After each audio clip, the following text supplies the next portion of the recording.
Assalamualaikum warahmatullahi wabarakatuh.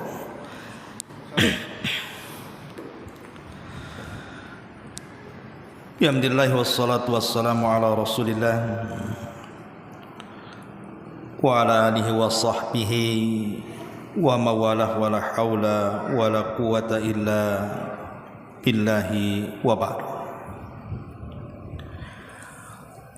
Alhamdulillah, segala puja dan puji tentunya hanya milik Allah subhanahu wa ta'ala. Salawat dan juga salam kita hadiahkan kepada Rasul kita Nabi besar Muhammad sallallahu alaihi wa ala alihi wasallam. Pembahasan kajian di pagi menjelang siang ini, kita akan membahas 15 perkara jangan ada pada doa-doa kita. Sebab 15 perkara ini yang menjadikan doa kita bukan hanya tidak akan dikabulkan, tetapi terkadang bisa terjerumus kepada yang diharamkan. Apa saja 15 perkara yang dilarang ada pada doa, nanti kita akan sebutkan dan kita rincikan satu persatu.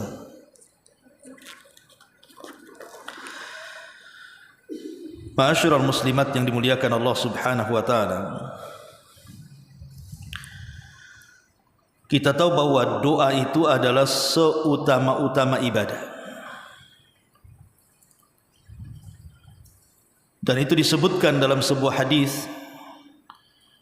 Nabi SAW bersabda, "Laisa syai'un aqram indallahi minad du'a." Tidak ada sesuatu yang sangat istimewa di sisi Allah Subhanahu wa taala melebihi sebuah doa. Tapi sayang, tidak ada yang tahu nilai sebuah doa kecuali para nabi dan orang-orang yang berusaha untuk mengikuti para nabi. Kita lihat Nabi Allah Ayub alaihi salatu wassalam, ketika Allah subhanahu wa ta'ala berikan berbagai macam ujian, mulai dari hancurnya hartanya, kemudian Allah wafatkan seluruh keturunannya, bahkan Allah subhanahu wa ta'ala berikan penyakit, di mana penyakit ini tidak pernah ada sebelumnya kecuali kepada Nabi Allah Ayub alaihi salatu wassalam. Sampai-sampai orang-orang di sekitarnya menganggap bahwa penyakit Nabi Allah Ayub alaihi salatu wassalam itu sebagai kutukan, di mana Ayub diprasangkakan telah melakukan dosa yang tidak pernah dilakukan siapapun. Tentu mustahil seorang nabi melakukan maksiat, tapi itulah tuduhan orang. Sampai satu hari istrinya Nabi Allah Ayub alaihi salatu wassalam berusaha untuk meminta kepada suaminya Ayub untuk berdoa kepada Allah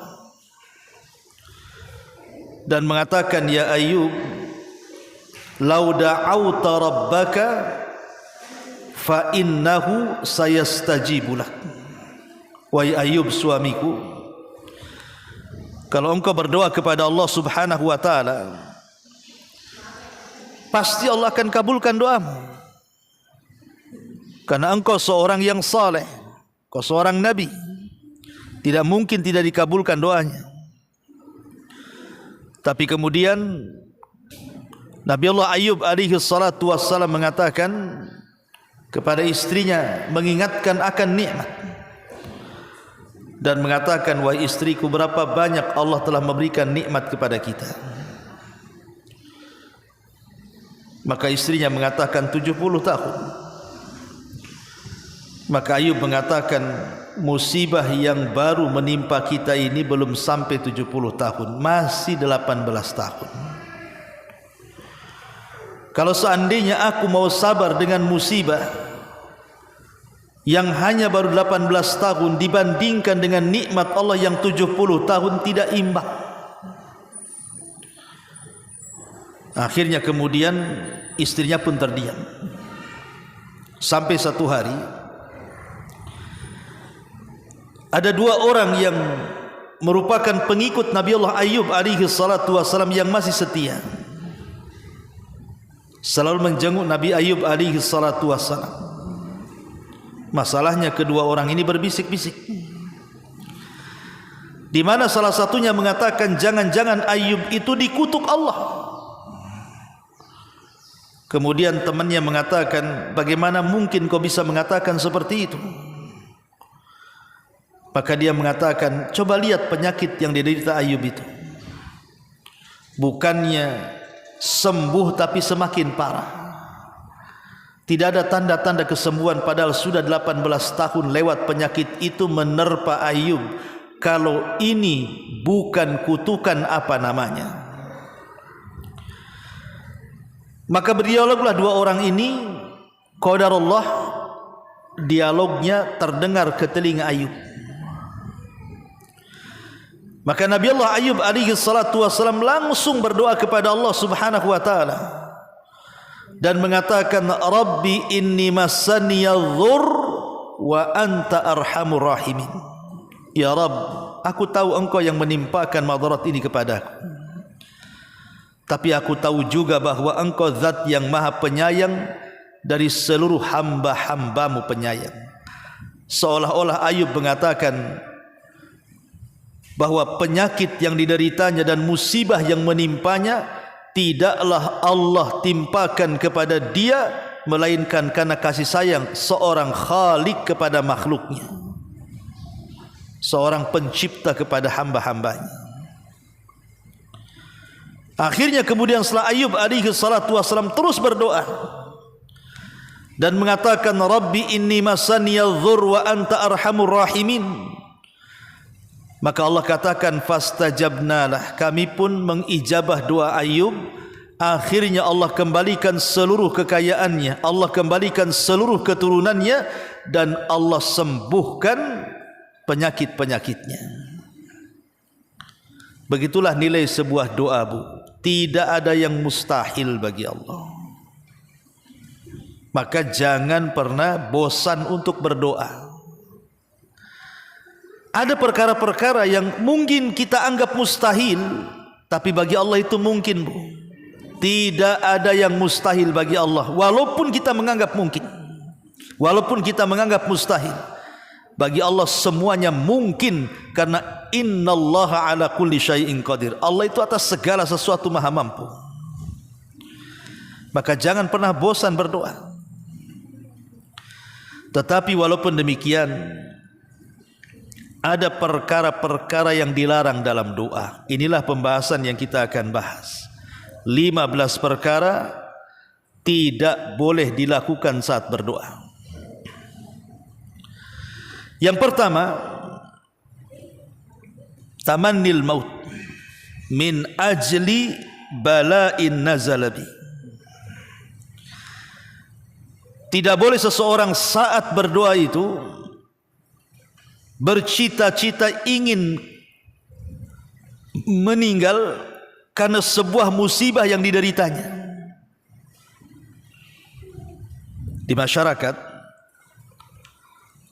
apabila Allah subhanahu wa ta'ala takdirkan seseorang itu diberikan ujian berupa sakit lama,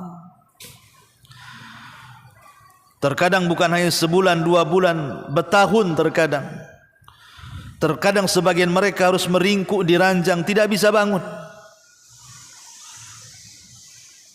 Sehingga kemudian syaitan datang, membisikkan di telinganya, sudahlah, mintalah kematian kepada Allah daripada kau merepotkan semua orang. Maka waswas syaitan masuk di kepalanya. Akhirnya dia mulai berfikir bahwa hidupnya sudah tidak berguna karena merepotkan orang lain. disitulah dia meminta supaya diwafatkan saja dibandingkan dia harus hidup, karena tidak tahan dengan penyakit dan takut merepotkan orang yang merawatnya. Maka dalam berdoa meminta kematian tidak boleh dilarang. Nabi SAW mengatakan, la yatamannayanna ahadakumul maut min durrin asabahu. Kata Nabi SAW, jangan berangan-angan kematian itu terhadap seseorang. Tidak boleh seseorang itu berangan-angan untuk mati karena sebuah madarat yang menimpanya, sebuah musibah yang menimpanya. Makanya disebutkan dalam sebuah riwayat ketika paman Nabi SAW, Abbas ibn Abdul Muttalib, itu sedang sakit parah. Kemudian dia berangan-angan dan bercita-cita ingin mati lebih baik dibandingkan hidup. Maka Nabi SAW menegurnya dan mengatakan, jangan bercita-cita untuk mati. Sebab kalau engkau orang jahat, maka ada kesempatan untuk bertobat. Dan kalau engkau orang baik, ada kesempatan untuk menambah amal ibadah. Akan tetapi kata Nabi SAW, fa in kana wala bud fa'ilan, kalau memang harus berkeinginan untuk mati karena tidak tahan dengan penyakitnya, tidak tahan dengan musibahnya, tidak tahan dengan fitnahnya, maka Nabi SAW mengatakan, maka hendaklah dia berdoa kepada Allah, Allahumma ahyini ma kanatil hayatu khairan li wa tawaffani idza kanatil wafatu khairan li. Ya Allah, hidupkan aku kalau kehidupan ini lebih baik bagiku, tapi wafatkan aku segera kalau memang wafat ini lebih baik bagiku. Itu kalau harus berdoa dengan bercita-cita ingin mati, maka katakan doanya seperti itu. Ya Allah, kalau memang kesembuhan ini lebih baik bagiku, sembuhkanlah. Tapi kalau seandainya kematianku lebih baik, maka wafatkanlah. Serahkan semua urusan kepada Allah Subhanahu wa taala. Jangan hanya sekedar karena tidak tahan dengan sebuah bala ataupun ujian, akhirnya dia pun berkeinginan untuk mati. Makanya Khabbab ibn Arad radhiyallahu anhu, dia mengatakan, laula anna Rasulullah sallallahu alaihi wasallam nahana an tamannil maut la da'autu bi. Rawahul Bukhari Muslim. Kalaulah bukan karena Rasul melarang, kata Khabbab, bercita-cita dan berangan-angan untuk mati, tentu aku sudah berdoa ingin mati saja, katanya. Masalahnya Rasul larang, tidak boleh. Kenapa Khabbab ngomong begitu? Karena Khabbab ini, Bu, sahabat Nabi yang disiksa majikannya, setiap hari disundut dengan besi panas, suruh murtad. Karena dia seorang budak dan dia bekerja kepada pandai besi, tuannya orang kafir musyrik. Ketika Khabbab ini ketahuan masuk Islam, maka majikannya selalu mengambil besi kemudian dipanaskan dan disundut-sundutkan di badan Khabbab supaya murtad. Akhirnya dia tidak tahan. Satu sisi dia harus mempertahankan akidah Islam, sisi lain dia mendapatkan siksaan. Makanya Khabbab mengatakan, kalaulah bukan karena Rasul melarang, tidak boleh seseorang itu berangan-angan kematian, aku sudah berdoa lebih baik mati daripada hidup, katanya. Tetapi Rasul melarang, tidak boleh. Alasannya cuma dua, Bu. Kalau kita orang jahat, dengan diberikan kehidupan yang lama, ada waktu bertobat. Tapi kalau kita orang baik, ada kesempatan untuk menambah pahala. Karena Nabi SAW mengatakan, khairukum man tala umruhu wa hasuna amaluhu. Sebaik-baik kalian adalah yang panjang umurnya dan baik pula amalannya. Ini yang pertama. Yang kedua, ad-du'a bi ta'jilil uqubat. Berdoa minta disegerakan siksaan Allah. Pamanya dia mengatakan, ya Allah, enggak apa-apa kau siksa aku di dunia, tapi jangan kau siksa aku di akhirat. Enggak boleh mengatakan seperti ini. Kan kesannya bagus itu kan. Daripada di akhirat masuk neraka, sekarang aja ya Allah kalau mau nyiksa siksa aja aku, katanya. Enggak akan kuat kita. Dalam sebuah hadis dari Anas radhiyallahu an, Nabi SAW diceritakan bahwa ada rajulan minal muslimin qad khafata fasara mislal farakhi. Faqala lahu Rasulullah sallallahu alaihi wasallam, hal kunta tad'u bi syai'in aw tas'alhu iyyahu? Qala na'am. Kuntu aqul Allahumma ma kuntu mu'aqibi bihi fil akhirati fa'ajilhu li fid dunya. Faqala an-nabiy sallallahu alaihi wasallam, subhanallah, la tutiquhu aw la tastati'uhu, afala qul Allahumma atina fid dunya hasanah wa fil akhirati hasanah wa qina adzaban nar. Qala fada Allahu lahu fasyafa. Jadi diriwayatkan dari Anas radhiyallahu anhu, Nabi SAW pernah menjenguk seseorang dari kaum muslimin yang sakit dan sangat kurus bagaikan anak burung. Saking parahnya sahabat ini, udah lama sakitnya, akhirnya badannya mengering dan mengurus dan tidak kunjung sembuh. Lalu Nabi SAW bertanya kepada sahabat yang sakit lama sampai kurus ini, apakah kamu pernah berdoa dengan sesuatu atau kamu pernah meminta dengan sesuatu? Maka orang ini mengatakan, iya, aku pernah berdoa wahai Rasul. Ya Allah, jika engkau akan menyiksaku di akhirat, maka segerakan siksa itu untukku di dunia. Itu doanya. Ya Allah, kalau seandainya engkau akan masukkan aku ke neraka, jangan. Lebih baik kau siksa aku saja di dunia, tapi di akhirat jangan kau masukkan aku ke neraka. Maka Nabi SAW mengatakan, subhanallah, kamu tidak akan mampu, kamu tidak akan sanggup. Kamu tidak akan sanggup kalau Allah menyiksa kamu di dunia, kamu tidak akan sanggup. Boleh jadi engkau tidak sabar, boleh jadi engkau tasahud menolak takdir, boleh jadi mengeluarkan kata-kata yang tidak pantas dikeluarkan, engkau tidak sanggup, kata Rasulullah. Sebaiknya berdoalah dengan doa, Rabbana atina fid dunya hasanah wa fil akhirati hasanah wa qina adzabannar. Ya Allah, berikan kepada kami dunia yang baik, akhirat yang baik, dan peliharalah kami dari adab neraka.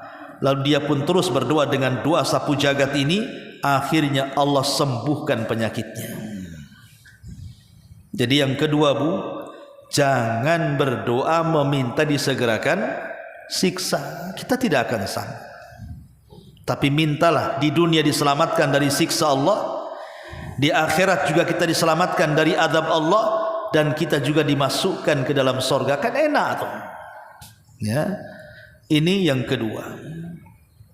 Yang ketiga,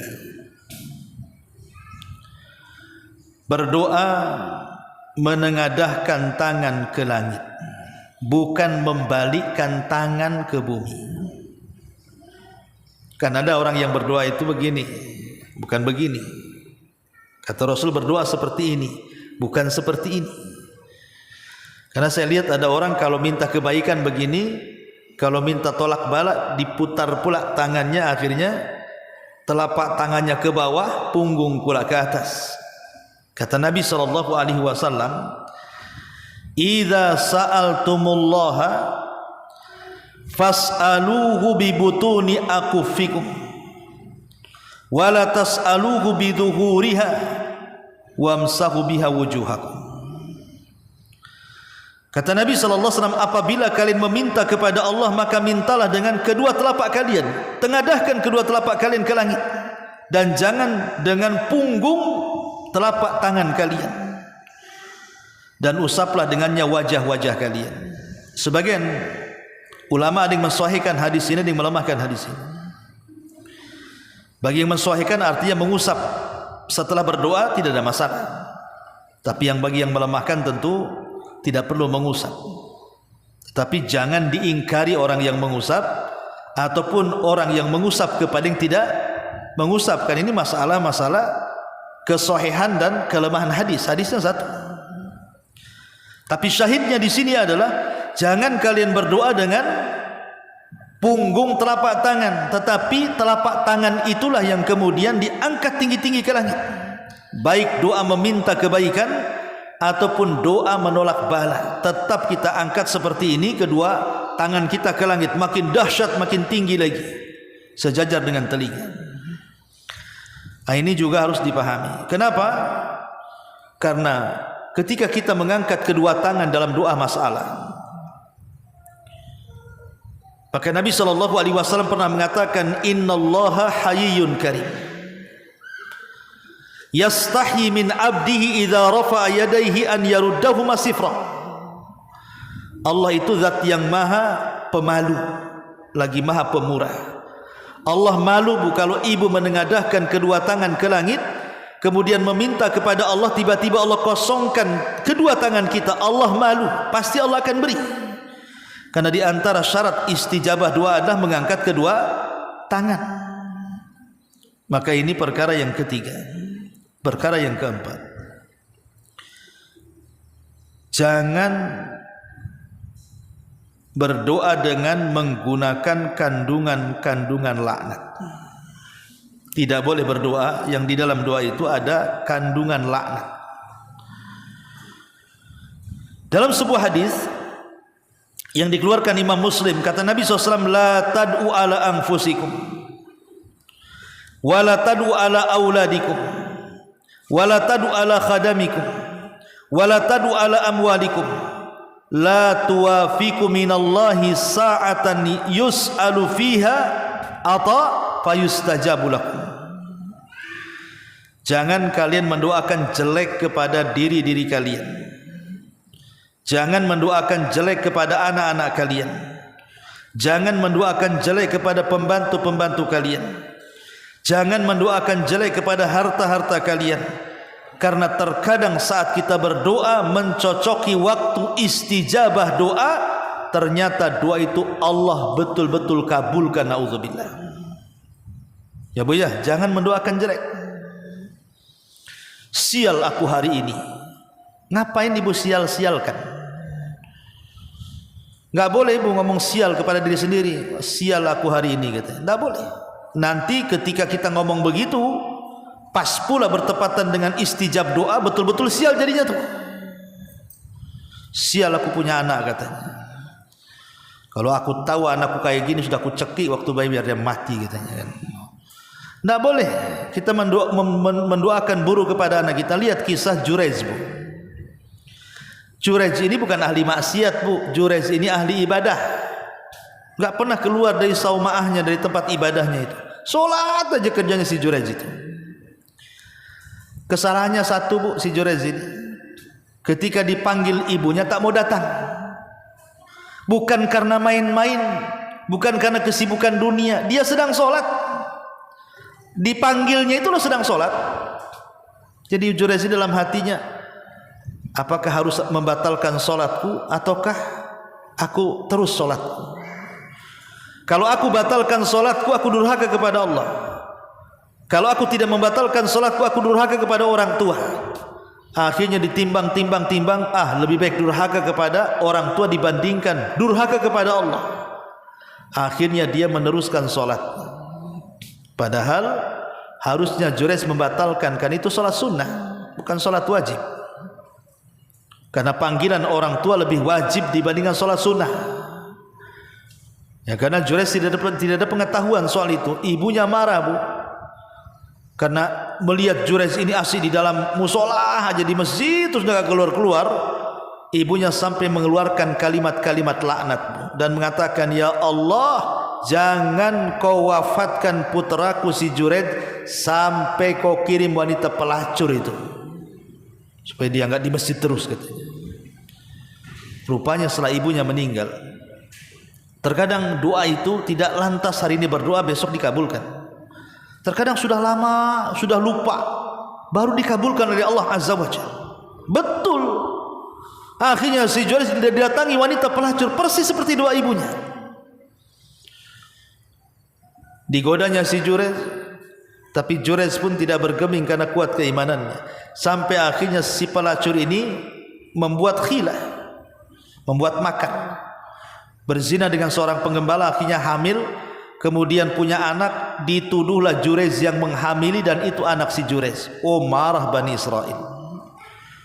Kemudian tempat ibadahnya dirobohkan dan Jureid pun hampir dibunuh. Tapi Jureid mengatakan kepada Bani Israel, berikan waktu untuk sholat. Akhirnya dia sholat 2 rakaat. Kemudian kata Jureid, mana bayi itu? Datangkan bayi itu kepadaku. Kalau katanya dia anakku, datangkan bayi itu kepadaku. Akhirnya bayi itu datangkan di hadapan Jureid, dicubit bayi itu dan dikatakan oleh Jureid, man abuk? Siapa bapakmu? Ngomong pula bayi itu, bapakku tuh yang nyembala kambing katanya. Coba kalau ada bayi bu dicubit bisa ngomong siapa bapakmu apa enggak, was-was tuh orang-orang tuh ya. Tapi kan bayi ajaib ini kan hanya ada di zaman dulu yang bisa ngomong. Zaman sekarang nggak ada bayi bisa ngomong, kecuali ada baterai di belakang punggungnya. Intinya bahwa jangan mendoakan keburukan. Ingat pernah saya ceritakan bu, ada ini kejadian Timur Tengah. Seorang syekh bercerita. Jadi ketika anaknya masih kecil, anaknya itu masih remaja, wajar lah kalau anak remaja itu nakal kan bu ya. Itu kembali kepada pendidikan orang tua biasanya. Jadi saking nakalnya anak ini, entah apa ibunya ngomong kepada anaknya, nak, kalau engkau nakal seperti ini, semoga di kepalamu bersarang peluru katanya. Hanya ngomong itu saja sekali. Saking jengkelnya orang tua sampai mengatakan semoga di kepalamu bersarang serongsong peluru katanya. Setelah anak ini besar, entah sudah puluhan tahun, mungkin ucapan ibu ini pun sudah lupa. Rupanya setelah anak ini dewasa, lulus kuliah, anak ini kemudian melamar menjadi tentara. Menjadi tentara, polisi gitu ya. Lah saat latihan tuh dia bergurau dengan kawannya, di mana kawannya pegang pistol, disangkanya tidak ada pelurunya, tidak ada isinya. Rupanya ada satu isinya itu. Ditodongkan ke kepalanya, padahal dia main-main aja. Kemudian pelatuknya ditarik, keluarlah satu peluru bersarang di kepalanya, mati akhirnya. Bayangkan coba, doa ibu baru dikabulkan setelah anak itu dewasa. Padahal ibunya ngomong ketika anak ini di waktu remaja, tapi kejadiannya setelah tua. Hati-hati ya, jangan mudah mendoakan keburukan kepada anak kita. Tafaul sajalah. Senakal-nakalnya anak kita itu tetap bu, katakan mudah-mudahan engkau ini jadi baik ya. Kalau paman jengkel-jengkelnya sama anak-anak tuh, tetap aja bu katakan kalimat-kalimat yang baik. Contoh pamannya seperti Sesudes kecil itu kan nakal juga bu. Dalam biografinya dijelaskan, jangan salah, ada syekh pun kecil-kecilnya nakal juga kayak kita kan gitu. Tapi ibunya selalu tafaul.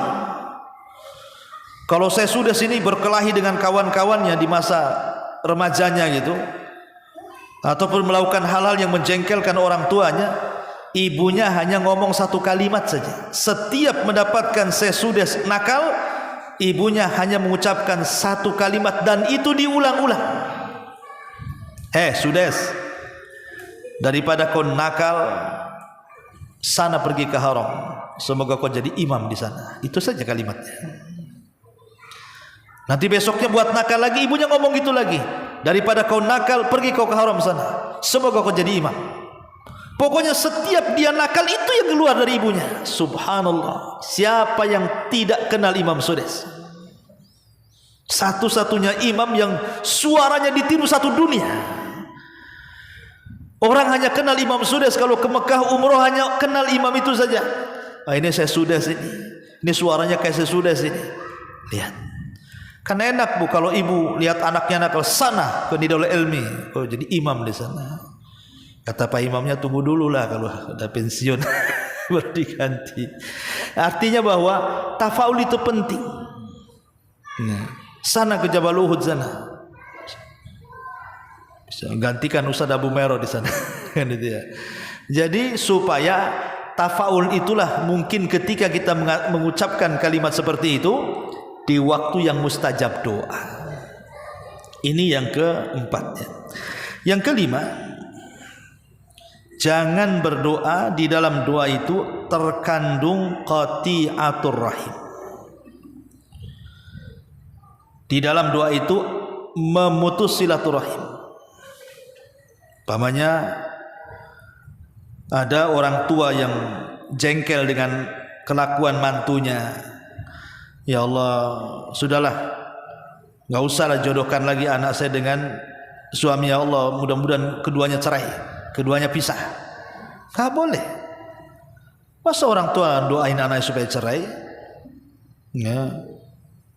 Nggak boleh, karena itu terkandung memutus silaturahim. Kata Nabi SAW dalam sebuah hadis, apa kata Nabi SAW? Ma min muslim yad'ullaha bida'watin laisa fiha ithmun wala qati'atur rahim illa a'tahu Allahu biha ihda thalathin. Tidaklah seorang muslim berdoa kepada Allah dengan doa yang di dalamnya tidak terkandung unsur memutus silaturahim atau terkandung unsur perbuatan-perbuatan dosa. Ya Allah, bangkrutkan tuh usaha si kawan tuh. Ya Allah, mudah-mudahan ketabrak dia. Ya Allah, mudah-mudahan mati aja dia. Ya Allah, pokoknya dia mendoakan hal-hal yang ada perbuatan dosa di dalamnya. Kalau kita berdoa dan tidak ada unsur itu memutus silaturahim atau perbuatan dosa, Allah pasti kabulkan dengan 3 pengabulan. Pertama, disegerakan doanya. Yang kedua, disimpan doanya untuk di akhirat, untuk mengangkat derajatnya di sorga. Atau yang ketiga, boleh jadi mungkin Allah kabulkan dengan cara yang lain karena hikmahnya, karena kemaslahatan. Ini yang kelima. Yang keenam, ad-du'a bitahjiri rahmah. Kalau ibu berdoa, jangan membatasi rahmat Allah. Jangan membatasi rahmat Allah. Ya Allah, hujani desa saya saja, desa sebelah jangan.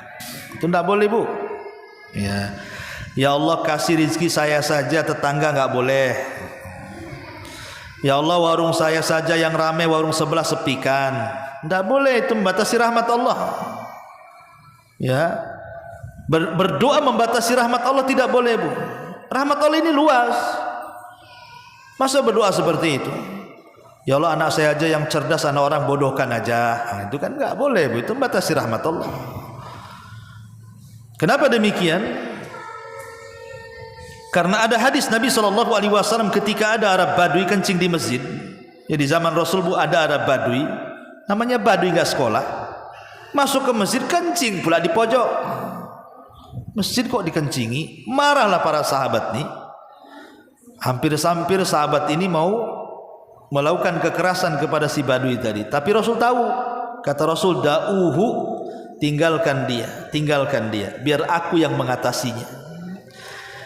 Akhirnya kemudian Nabi SAW mendekati Arab Badui yang sedang kencing itu dan mengatakan setelah selesai kencing, wahai fulan, masjid ini tempat sholat, tempat baca Quran, tempat berzikir.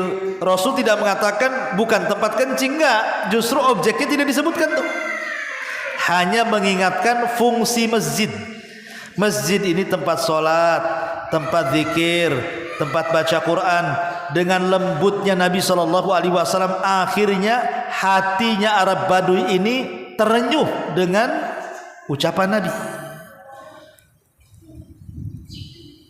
Ketika kemudian Arab Badui ini melihat akhlak Nabi yang begitu tinggi dan begitu luhur, tiba-tiba dia mengucapkan, Allahumma arhamni wa Muhammadan wa la tarham minhum ahada.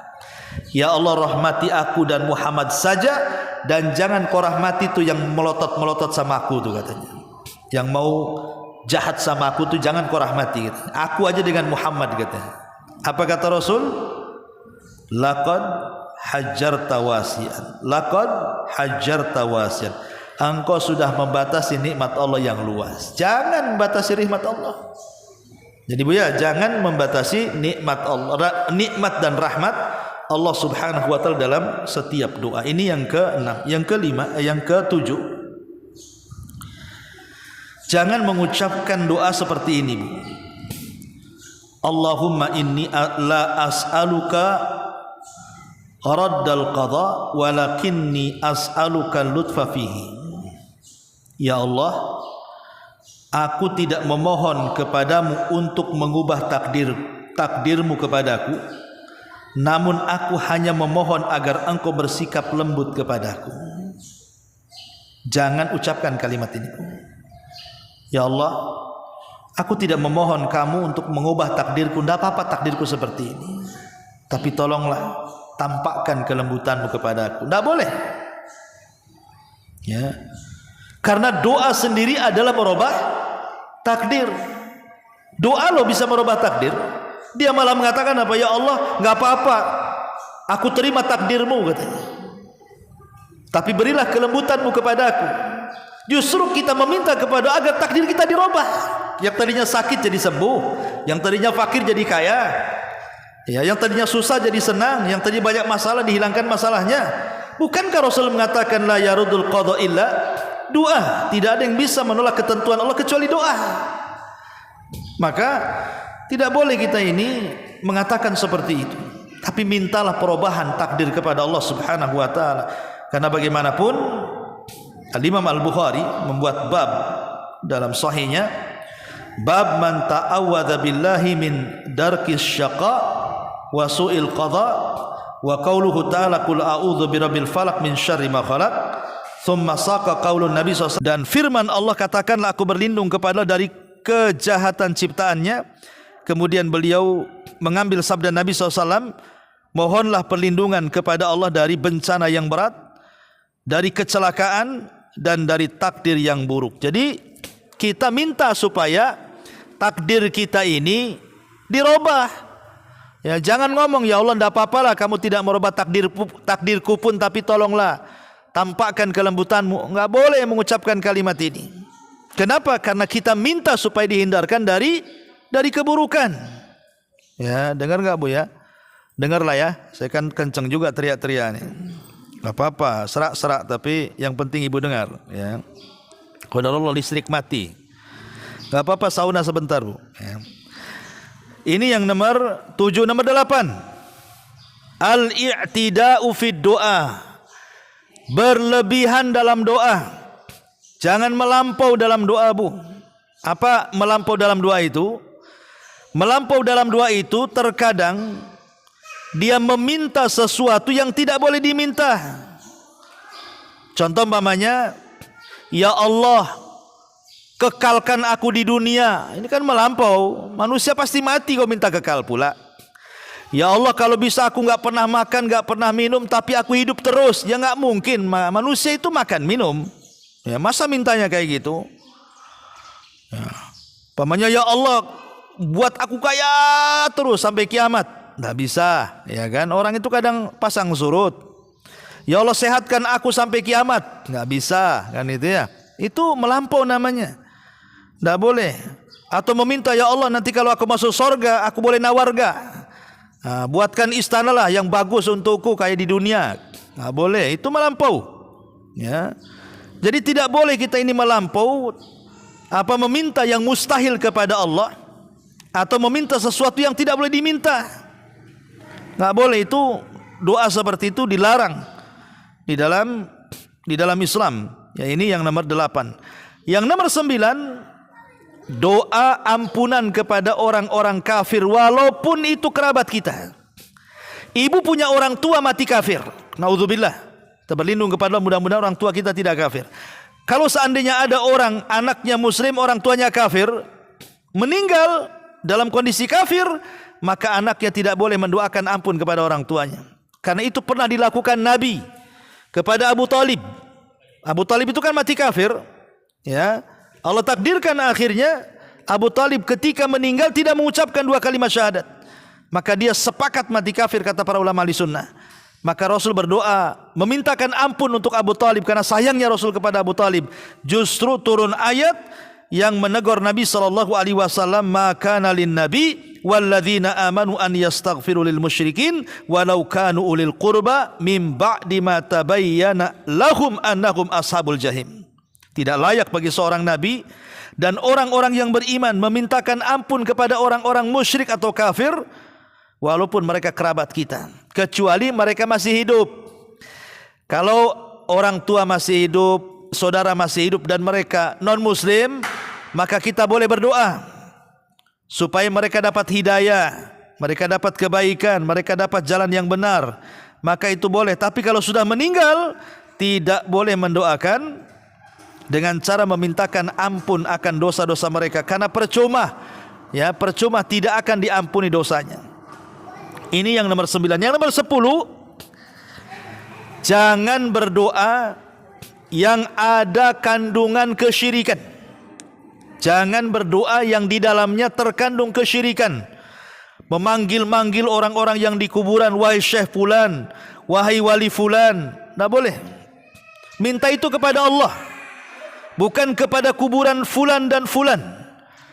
Makanya Rasul mengatakan kepada Abdullah ibn Abbas radhiyallahu anhuma, idza sa'alta fas'alillah wa idza sta'anta fasta'in billah. Kalau minta, minta langsung kepada Allah. Kalau minta pertolongan, mintalah pertolongan langsung kepada Allah. Jangan minta kepada kuburan fulan dan fulan. Ya, karena itu kesyirikan, dosa hukumnya, dosa besar. Maka hindari doa yang terkandung unsur kesyirikan di dalamnya. Ini yang ke-10. Yang ke-11, meninggalkan adab dalam berdoa. Ada orang yang tidak punya adab dalam berdoa, seperti memanggil Allah umpamanya dengan sebutan ya Rabbal Kilab, ya Rabba Al-Hinzir, ya Rabbal Qiradah. Tidak boleh.